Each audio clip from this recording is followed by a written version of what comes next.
The scent hits me first. Sharp lemon zest, almost aggressive, cutting through the warm, buttery air thick with the promise of croissants and pain au chocolat. It's my scent, my lemon lavender signature. And hearing her voice slice through the polite murmur of the morning rush, it's almost too much. I stand behind the polished marble counter of my bakery. Mine. The word still feels foreign, powerful. 5 years ago, I was Sophia Chen, scrubbing pans in the back of this very kitchen, dreaming of seeing my creations in that gleaming display case. Now, I'm Chen Wei, the new owner, the woman who swept in and bought a light bakery, out from under its struggling management, renaming it the Gilded Whisk. A touch ironic, perhaps, but irony is a luxury I can afford now. My eyes lock on Ashley Dubois, former best friend, current customer. She's leaning over the glass case, pointing a perfectly manicured finger at a slice of tiered cake, frosted in pale yellow buttercream and dotted with candied lavender. My cake. This one, Ashley declares, her voice carrying easily, meant to be overheard.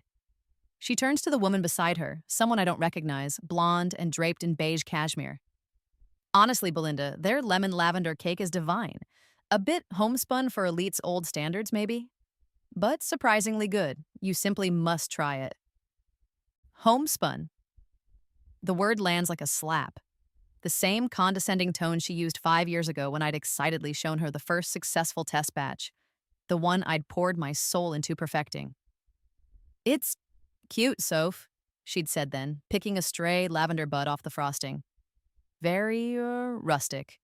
Are you sure Mr. Jennings will go for something so simple?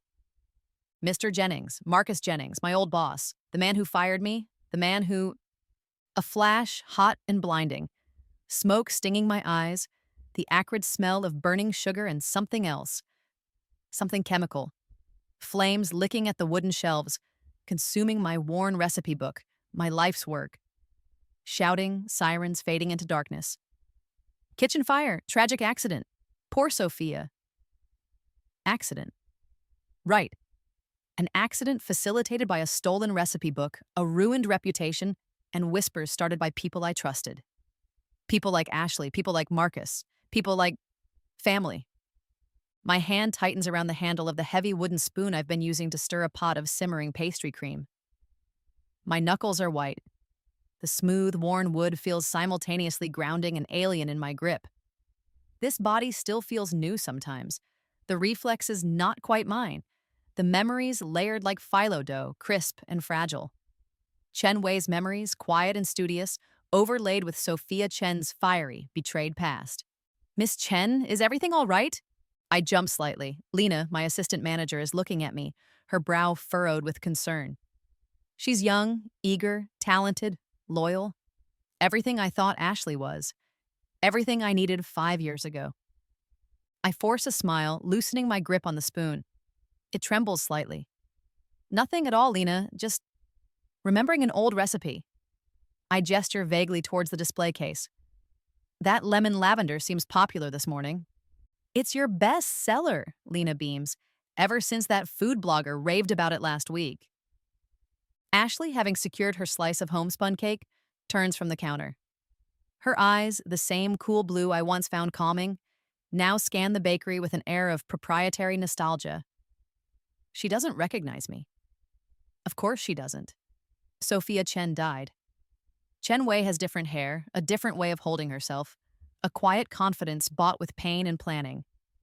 Sophia was all bright-eyed enthusiasm and flower dust. Chen Wei is steel. She approaches the counter where I'm standing, ostensibly to pay, but her gaze sweeps over me, dismissive, assessing. The wealthy customer evaluating the hired help. This cake is just divine, she says again, louder this time, directing it at me. Her smile is tight, practiced. Absolutely fantastic. Did you make it? The air stills. The buttery scent feels suffocating now, the lemon sharp enough to draw blood. It's the question. The loaded, condescending, knowing question, even if she doesn't know she knows. Did I make it? The recipe she mocked? The recipe Marcus claimed I stole from him. The recipe that was the first step on the path to my ruin. 5 years I've waited. 5 years of meticulous planning, of rebuilding a life from ashes, fueled by cold, simmering rage, and the unexpected inheritance from a grandmother this body's family barely acknowledged, waiting for this moment. For one of them to walk back into my domain, completely unaware. I meet her gaze directly, letting none of Sophia's remembered hurt show in Chen Wei's calm eyes. I wipe my hands deliberately on my apron, a crisp navy linen far finer than the stained cotton ones Sophia used to wear. I extend my hand across the marble counter, the stone cool beneath my palm. Chen Wei, I say, my voice even, pleasant. The new owner? I pause, letting the title land. And you are? Ashley's perfectly plucked eyebrows rise almost imperceptibly. Her hand hesitates before lightly touching mine, a brief, cool contact. Ashley Dubois. She withdraws her hand quickly. There's a flicker in her eyes. Not recognition, but confusion? A faint unease, like encountering a half-forgotten scent, or a melody just out of reach. Why does this stranger, this baker, make her feel so unsettled? Good. Let her feel unsettled. It's only the beginning. The memory surfaces, unbidden, sharp as shattered sugar glass. Culinary school graduation. Not this life's quiet affair, but Sophia's. The big one. The culmination of years scrubbing floors and greasy spoons, saving every penny, practicing until my fingers were raw, fueled by dreams and discount flour. I'd won the prestigious Golden Whisk Award for my final project, an elaborate croquembouche sculpted into a blossoming rose, each cream puff perfect, each sponge sugar petal catching the light. My portfolio, filled with designs for elite bakery, was tucked under my arm, the key to my future. My interview with Marcus Jennings, the celebrated owner, was the next day. Then Olivia, my sister, Sophia's sister, rushed towards me, beaming, holding 2 steaming cups of coffee. "Soph! Congratulations! I'm so proud!" And then the stumble, the gasp, the scalding liquid cascading over my pristine white chef's coat, soaking the portfolio, blurring the ink, melting the carefully rendered designs into an unrecognizable mess. "Oh my God, Soph, I'm so clumsy. I'm so sorry." Her eyes, wide and seemingly full of remorse, held a glint I hadn't understood then. An accident. Always an accident with Olivia. Now I stand in the doorway of my parents' house, Chen Wei's parents' house. It's the first time I've been back since I became Chen Wei. It's tastefully decorated, minimalist and expensive, a stark contrast to the cluttered, floral wallpapered home Sophia grew up in. Chen Wei's parents are polite, distant figures, absorbed in their academic careers. They accepted their quiet daughter's sudden interest in acquiring a local bakery with detached curiosity, offering funding from a trust I hadn't known existed until my rebirth.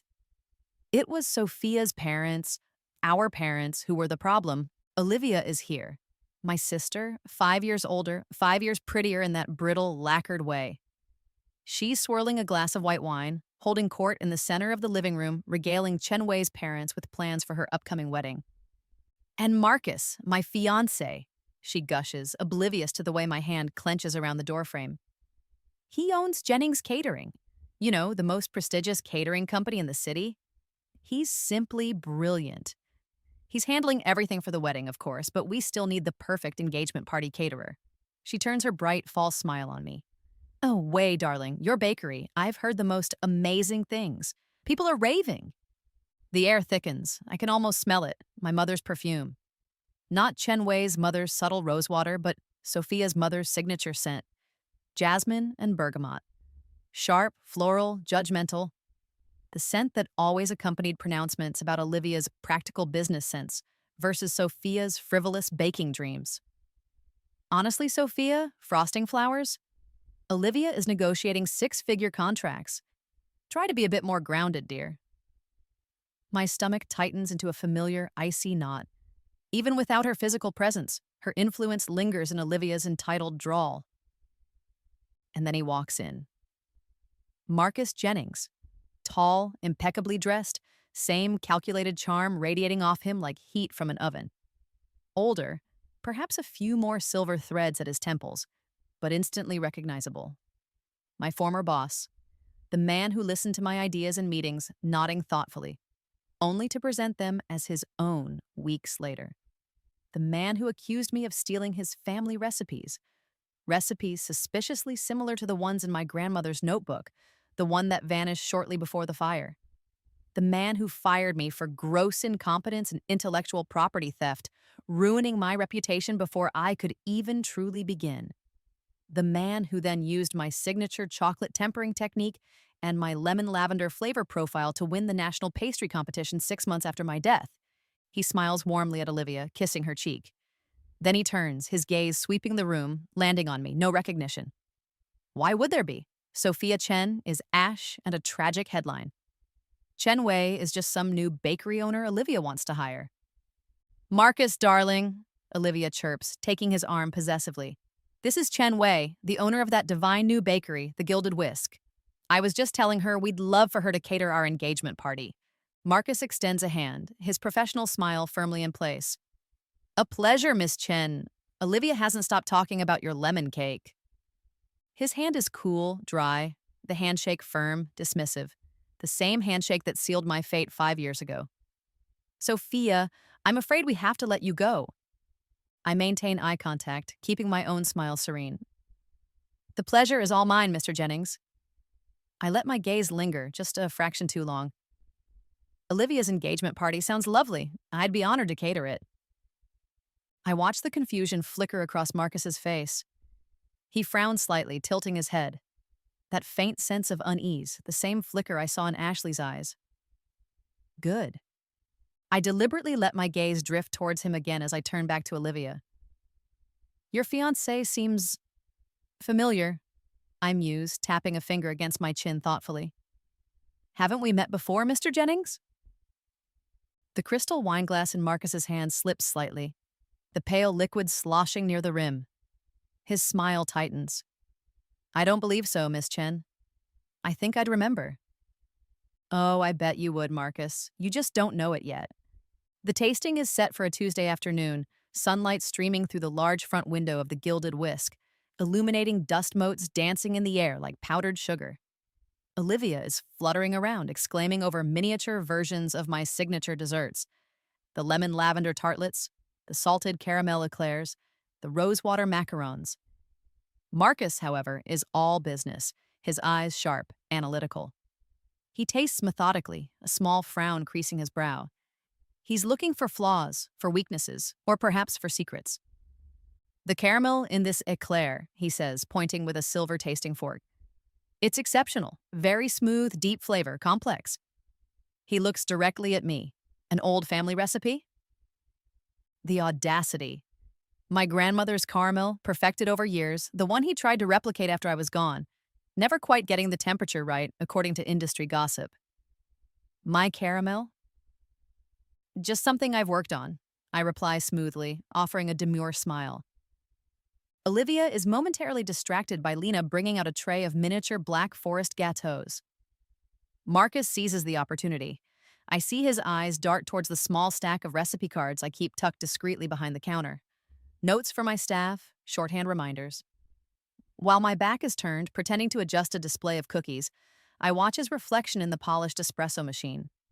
His hand snakes out, quick and practiced, slipping the top card, labeled Signature Caramel, into his inner jacket pocket. The cuff of his expensive shirt rides up, revealing his watch. A gleaming, stainless steel chronograph. The watch Sophia had saved for months to buy him for his birthday, back when she still believed he was her mentor, back before she understood the depths of his duplicity. Seeing it still on his wrist sends a jolt of cold fury through me. He kept the watch. Of course he did. I turn back, pretending not to have noticed. My expression is serene, accommodating. I find inspiration everywhere, I say vaguely, answering his earlier unspoken question about the caramel's origin. I walk towards the back, gesturing for them to follow.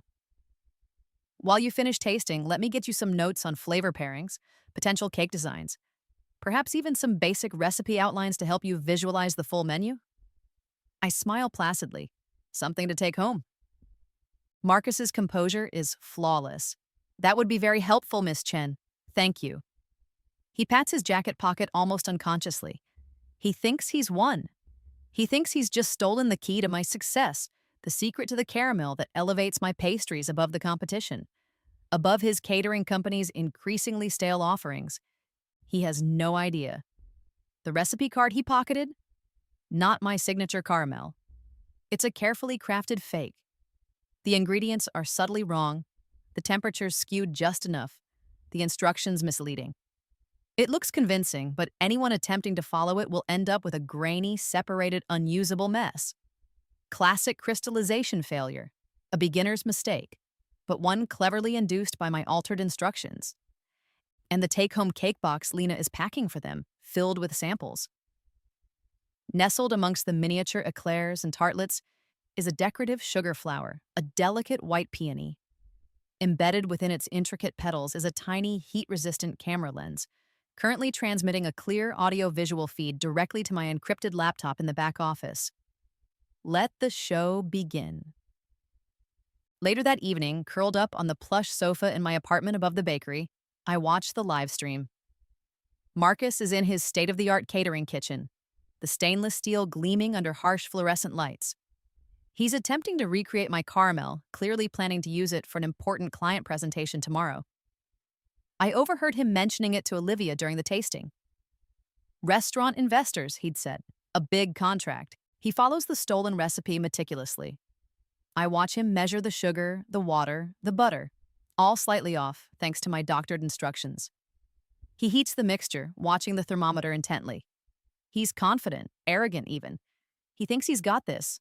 Then, the moment of truth. As the caramel reaches the temperature specified on my card, a temperature I know is fatally flawed for that ratio of ingredients. It happens. Instead of turning a smooth, glossy amber, the mixture seizes. It becomes cloudy, then grainy. Sugar crystals bloom like frost on a window pane. Ruined. Utterly, irrevocably ruined. Marcus swears, slamming his whisk down on the counter. He tries again. Same result. Panic starts to creep into his expression. He glances at the clock. He's running out of time. The expensive demonstration for the investors is tomorrow morning. His reputation, his potential funding, relies on showcasing innovative, high-quality techniques. Like my caramel. The fallout is swift, predictable. The next afternoon, the bell above the Gilded Whisk store jangles violently. Marcus storms in, his face thunderous, his expensive suit smelling faintly, unmistakably of burnt sugar. He bypasses the waiting customers, striding directly to the counter where I'm arranging petits fours. "The recipe you gave me," he hisses, leaning across the marble, his voice low and furious. "It was flawed. It didn't work. It crystallized. Twice." I look up, feigning mild surprise. I carefully place a candied violet onto a tiny cake. "What recipe, Mr. Jennings?" I ask, my voice calm, confusion etched onto my face. "I don't recall giving you a recipe, especially not for my signature caramel. I never give out my recipes. It's company policy." I gesture vaguely towards a small, framed sign Alina put up last week. "Perhaps you misunderstood our discussion about flavor profiles?" His eyes narrow. He knows I'm lying. He knows he took the card, but he can't prove it. He can't admit to theft. He's trapped. "You sabotaged me," he snarls, quieter now, aware of the customers pretending not to listen. I raise an eyebrow, tilting my head slightly. "Sabotaged you? Why would I do that? I'm merely a baker, Mr. Jennings. You run the most prestigious catering company in the city." I pause, letting the words hang. Though I did hear about the unfortunate issue with the investor demonstration this morning, such a shame. His face pales slightly. News travels fast in this town.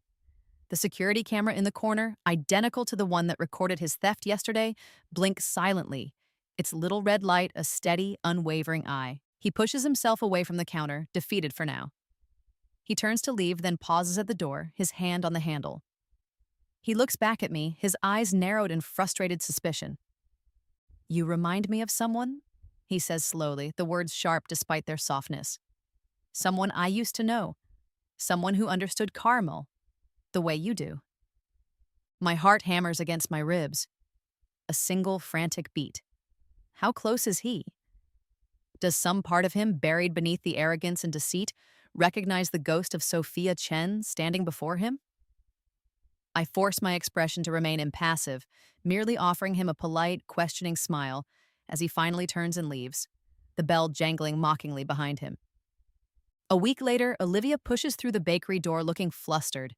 The air still holds the warm, earthy fragrance of cardamom from the morning's batch of spiced buns, a scent Sophia always associated with cozy, quiet mornings, sketching designs, mornings Olivia invariably interrupted. "Way, darling, thank God you're here," she sighs dramatically, sinking onto one of the velvet stools at the counter.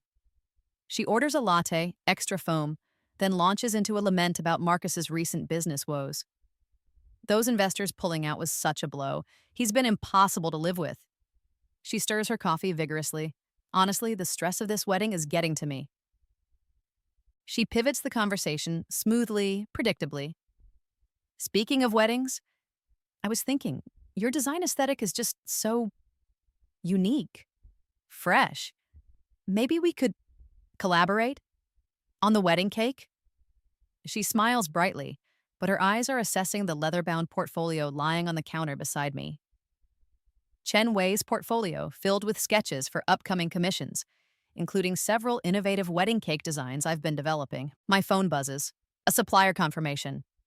I excuse myself, stepping towards the back office. "Just one moment, Olivia." Out of the corner of my eye, I see it, quick as a viper strike. Her phone is out, angled towards my open portfolio. Click, click, click. She snaps photos of several pages. My tiered geode cake concept, the delicate sugar lace technique I've been perfecting, the watercolor floral design. She slips the phone back into her ridiculously oversized designer handbag just as I turn around. "So sorry about that," I say, walking back to the counter. Her cheeks are slightly flushed. "No problem at all," she says breezily, taking another sip of her latte. "So, about the collaboration?" I smile. "Actually, Olivia, I've been meaning to organize my sketches. I have some older concepts, things I decided not to pursue for various reasons. Would you like to take a folder home? For inspiration?" Her eyes light up, predatory and pleased. "Oh, Wei, would you? That's so generous." Her fingers tremble slightly as she accepts the sleek black folder I retrieve from under the counter. She thinks she's getting away with it, thinks she's being clever. She doesn't realize she took the bait. The sketches inside the folder are real designs, yes. Beautiful ones even. But they aren't my best work. And more importantly, each page has been treated. Watermarked with invisible UV reactive ink. An ink that only becomes visible, brilliantly so, under the bright lights of scanners or, conveniently, when photographed with a flash. Later that day, I casually mention a rumor I heard. "There's a secret industry showcase happening next week, Olivia. Very exclusive. Supposedly, celebrity wedding planners are scouting for new, undiscovered talent. A friend mentioned your name might be floated as an attendee if you had a strong portfolio to present quickly." Olivia's eyes widen. Undiscovered talent? Celebrity planners? It's exactly the kind of shortcut to prestige she craves. Really? How? When? I provide the false details, a non-existent event at a minor hotel across town. Meanwhile, I have my own invitation to the real showcase, an exclusive, high-profile event where I've been invited not just to attend, but to judge the newcomer design competition. The night before the real showcase, my bakery kitchen is quiet except for the rhythmic whisking of ganache, the gentle hum of the ovens. I work steadily, meticulously preparing samples of my actual signature designs. My muscles ache from hours on my feet, but a fierce satisfaction burns through the exhaustion. Olivia is walking into a trap of her own making, fueled by her greed and insecurity. Marcus stole my work. Olivia stole my chance. Turnabout is fair play. The showcase is buzzing, champagne flowing, the air electric with ambition and the scent of expensive perfume. I'm mingling near the judges' table, accepting congratulations on the Gilded Whisk's rising profile when I see her. Olivia arrives flushed, triumphant, clutching a sheaf of glossy printouts. She heads straight for the main presentation stage where potential designers are setting up displays. I watch, sipping my champagne, as she eagerly approaches the lead event organizer, a formidable woman named Clara Dubois. No relation to Ashley, ironically, but just as influential. Olivia presents her printouts, my designs, stolen and slightly altered, but clearly recognizable. Clara raises an eyebrow, holding one of the printouts closer to the bright stage lights. And there it is. Faint at first, then sharpening under the glare, appearing across the intricate geode cake design in clear block letters, stolen from Chen Bakery. Clara gasps softly. She holds up another printout, same watermark, another, the same. Olivia's triumphant smile falters, confusion clouding her face. She snatches a page back, staring at it. The watermark is invisible to her naked eye in the ambient light, but under the focused lamps, it's undeniable. Clara's voice, though low, cuts through the nearby chatter. Miss Vance, Olivia's maiden name, the one she uses professionally when it suits her. Can you explain this? She holds up the watermark design, heads turn. The buzz quiets. People edge closer, sensing drama. Olivia's face drains of color. I don't understand, she stammers. Those are my designs, inspired by hers maybe, but inspired? Clara repeats coolly. This watermark suggests otherwise. It suggests theft. The room falls silent. Phone cameras emerge, clicking softly, documenting Olivia's public humiliation. The industry elite, the very people she hoped to impress, are witnessing her downfall. My champagne fizzes quietly in my glass. Chaos is erupting around my sister, and I feel calm, vindicated. Her phone rings minutes later. It's Olivia, her voice choked with sobs. Wei, please, you have to help me. Claire Dubois is accusing me of stealing. My reputation. It's ruined. I don't know how this happened. That watermark, I'm so sorry, Wei. I just took the photos for inspiration, I swear. I was going to change them more, please. That sounds terrible, Olivia, I say coolly into the phone, watching her across the room. Her mascara is running, black streaks trailing down her flushed cheeks. She looks small, desperate, pathetic. Let me see what I can do. I end the call and begin walking towards her, navigating the crowd of whispering onlookers. As I approach the edge of the throng surrounding my distraught sister, my eyes meet another pair across the room. Familiar eyes, sharp, intelligent, framed by stylish glasses. It's Eleanor Vance, no relation to Olivia, despite the surname coincidence.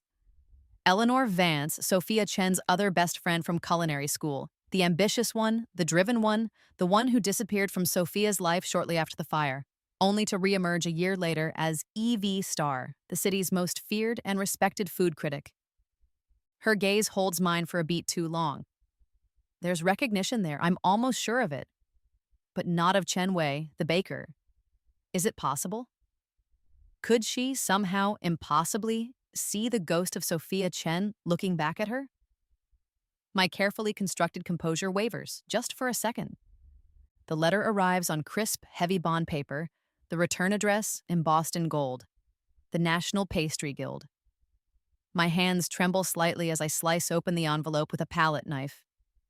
Nomination, National Pastry Award, the Gilded Whisk, Chen Wei, Head Patissier. The same award, the very same competition Marcus won 5 years ago, using my stolen techniques, my signature flavor profile, presented just months after Sophia Chen died. The irony is so thick, so cloying, it's almost suffocating. He won his fame on my ashes. Now I'm nominated, competing against him, under a new name, in a new life. The universe, it seems, enjoys a good plot twist. That evening, the nomination letter sits on the gleaming black countertop of my sleek downtown apartment. It's miles away from the cramped studio Sophia rented, both literally and figuratively. This place speaks of wealth, of security. Chen Wei's wealth. Or rather, the wealth Chen Wei inherited. The wealth Sophia never knew she was entitled to. I walk over to the built-in bookshelf filled with vintage baking manuals and first editions of culinary classics. My fingers trail over the worn leather spines, stopping at a specific volume, Escoffier's Le Guide Culinaire. A gentle push, a faint click, and the entire section swings inward, revealing a hidden safe. Inside, nestled amongst birth certificates and property deeds belonging to the late Chen Wei, are older documents. Papers detailing trust funds, offshore accounts, and controlling shares in a vast global hospitality conglomerate, the Chen Legacy Group. founded by my paternal grandfather, Sophia's paternal grandfather. A man I barely remembered. A stern figure my parents rarely spoke of after a bitter family argument years before I was even born. An argument I now understand from these papers about the future of the family business and my parents' desire for a quiet academic life, far removed from the pressures of the Chen Empire. They hid it all from me, from Sophia. They let me struggle, let me believe we were ordinary, middle class, while sitting on a fortune. A memory flickers, warm and comforting this time.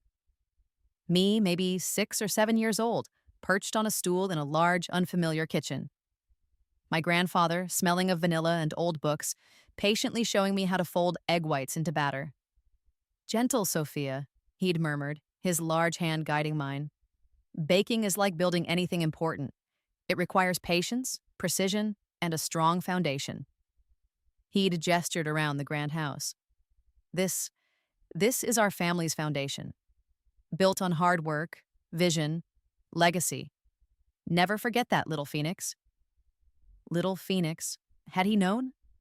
Had he somehow foreseen the fire, the ashes, the rebirth? Or was it just a pet name?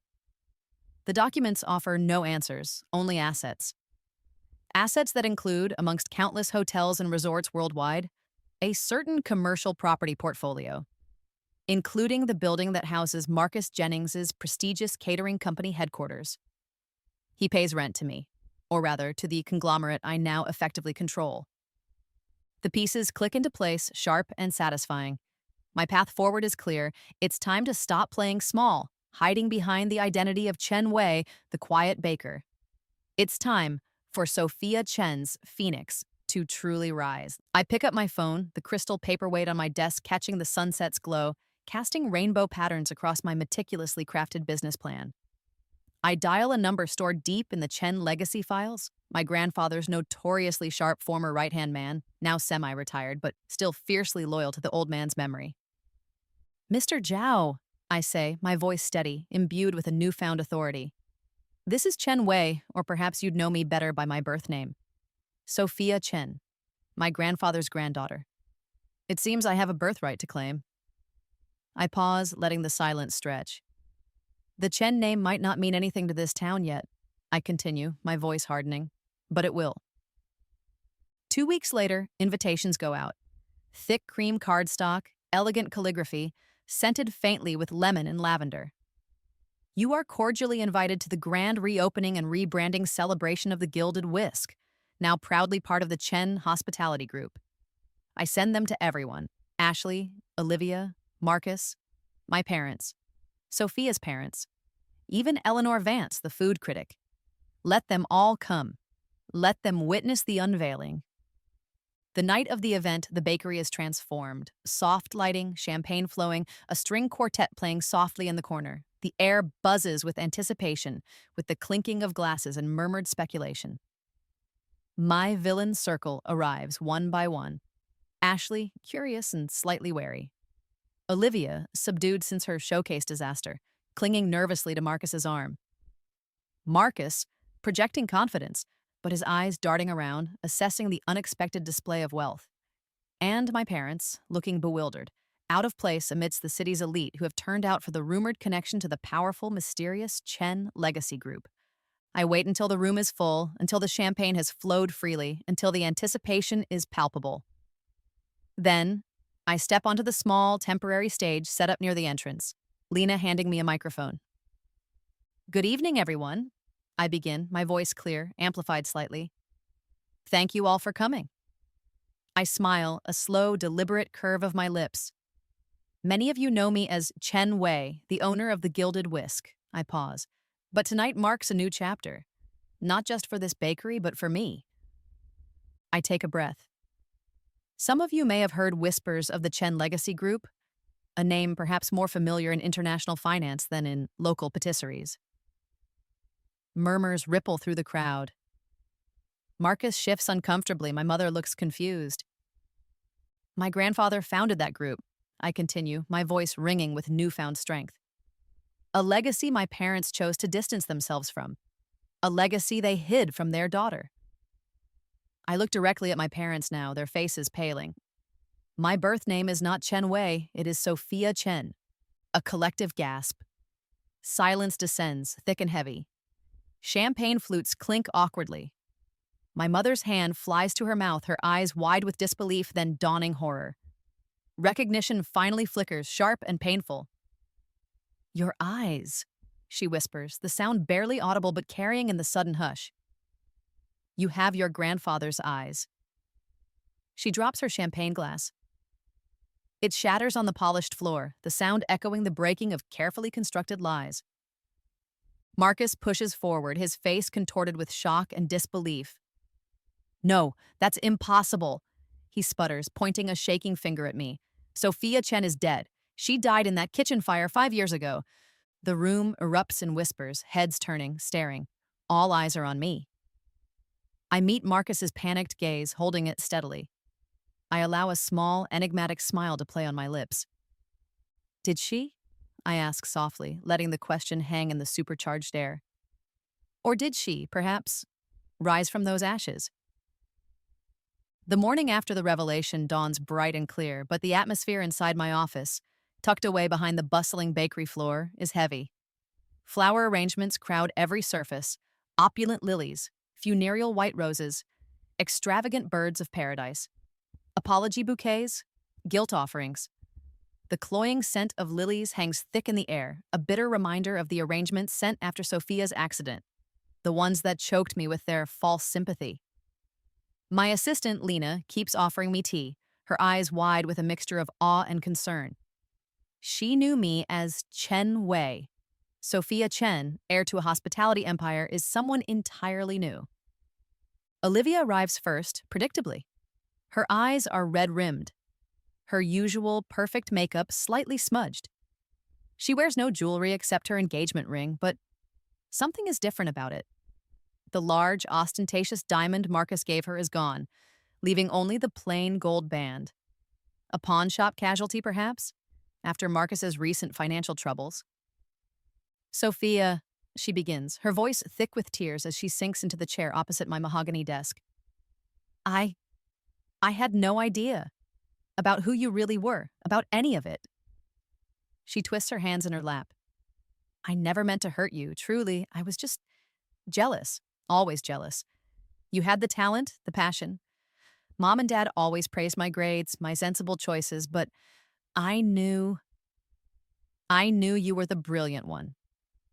She reaches a hesitant hand across the desk towards mine. I was awful, spoiled, and petty. Can you ever forgive me? Her tears seem genuine, her confession raw. A younger Sophia might have been moved, but Chen Wei, the woman forged in fire and betrayal, remains unmoved. Jealousy, a convenient excuse for sabotage, for carelessness that cost me my portfolio, my first real chance. Jealousy doesn't excuse theft, Olivia, I say quietly, pulling my hand back before she can touch it. The soft cashmere of my sweater sleeve brushes against the polished wood. Or calculated accidents. I meet her gaze. Your apology now doesn't change the past. Either of them. Olivia flinches, withdrawing her hand as if burned. She stares at me, the tears drying, replaced by a flicker of her old resentment. So that's it? You're just going to cut me off? We were never truly connected, were we? I reply evenly. You made sure of that. She leaves without another word, shoulders slumped. Defeated, but perhaps, finally, understanding the consequences. Marcus arrives next, 10 minutes later, radiating forced confidence. His usual expensive cologne sandalwood is overlaid with something else today. Desperation. He doesn't apologize. He doesn't plead. He goes straight for the angle he understands, power. Sophia, he says, leaning casually against the doorframe before striding towards my desk. Impressive, truly impressive. He gestures around the office, the bakery beyond. You played the long game, I respect that. He lays a sleek, leather-bound folder on my desk, a contract. Listen, what happened 5 years ago? It was business. Harsh, maybe, but business. You were talented, yes, but naive. Now you have resources, connections. I have the operational expertise, the established brand. Jennings Catering and Chen Hospitality. Think about it. Together, we could rule the culinary world in this city. A partnership. He smiles. That calculated charm turned up to maximum. I always saw your potential, Sophia. Potential he tried to steal and then crush. My eyes flick down to the contract. The dense legal language, the clauses outlining profit sharing, control. It's chillingly familiar. It mirrors the non-compete agreement he forced Sophia to sign right before firing her, the one drafted by his lawyers to ensure she couldn't work in any reputable kitchen in the city for 2 years. My vision blurs for a second, the memory of signing that document through humiliated tears, sharp and painful. I look up, meeting his expectant gaze. I tap a perfectly manicured nail on my laptop screen, waking it from sleep. The screen displays an email confirmation time-stamped 5 minutes ago. A partnership won't be necessary, Marcus, I say, my voice dangerously soft. As of this morning, Chen Hospitality Group completed its acquisition of Jennings Catering. The holding company defaulted on several loans secured by the building. My building. We simply bought out the debt. You work for me now, or rather, you did. Check your email. Your termination notice should be arriving shortly. His face transforms. The confident mask shatters, replaced by pure, unadulterated panic. He scrambles for his phone, fumbling with the screen. His jaw goes slack as he reads. You can't, he stammers. I can, I reply, leaning back in my chair. And I have. The power inversion is absolute, delicious. Security will escort you out. He leaves, not storming this time, but stumbling, broken. Finally, my parents. Sophia's parents. They arrive together, looking older, smaller than I remember. My father carries something wrapped in cloth. He places it gently on my desk. It's my grandfather's antique rolling pin, the one Sophia cherished, the one that disappeared from her apartment after the fire. The dark wood is smooth, worn, carrying the patina of generations, the faint scent of flour and history clinging to it. A family heirloom they kept from me like they kept everything else. Sophia, Wei, whoever you are now, my mother begins, her voice quavering like heat rising from a freshly baked loaf. We were wrong, so terribly wrong, hiding your heritage, favoring Olivia, and we were scared. Scared of the Chen legacy, scared of repeating my family's mistakes. We thought we were protecting you, my father adds, his voice rough. Protecting you from that world. We see now. We only hurt you. Deprived you. He gestures towards the rolling pin. Your grandfather. He would be proud of the woman you've become. The businesswoman. Please, my mother pleads, tears welling in her eyes. Can we start again? Can we be a family? The family we should have been? Their regret seems real. The pain in their eyes mirrors a dull ache deep within me, a phantom limb of filial affection I thought long severed. But the scars remain. The years of dismissal, of comparison, of being made to feel small, inadequate. The ultimate betrayal of letting me struggle, letting me die metaphorically, while they guarded secrets and heirlooms. I stand up, smoothing the front of my silk blouse. I look from my mother's tear-streaked face to my father's hopeful, fearful expression. No. The word hangs in the air, simple, final, absolute. I don't need protection, I say, my voice quiet but firm. And I don't need the family that threw me away, that chose secrets over honesty, that valued their comfort above their daughter's dreams. I've already built my own family, my team, my bakery. I gesture around the office, encompassing the life I've made. My legacy, it's mine, built from my own ashes. They stare at me, speechless, heartbroken. As they turn to leave, defeated, my father reaches instinctively for his jacket pocket. My eyes narrow. Something is tucked inside. Something small, rectangular, bound in worn leather. Familiar. My breath catches, it can't be. Wait, I say, my voice barely a whisper. What is that, in your pocket? My father freezes, his hand hovering over the bulge in his jacket. His eyes widen in alarm. He knows I've seen it. He knows I recognize it. Where? I ask again, stepping towards him, my voice gaining strength, steel replacing the whisper. Did you get my recipe journal? 1 year later, the city spreads out below me, glittering in the early morning sun. I stand on the private rooftop terrace of the Phoenix Bakery headquarters, the flagship location, occupying the very building where Marcus Jennings once presided over his empire. Below, in the state-of-the-art kitchens, my team is already hard at work, the familiar, comforting ballet of baking underway.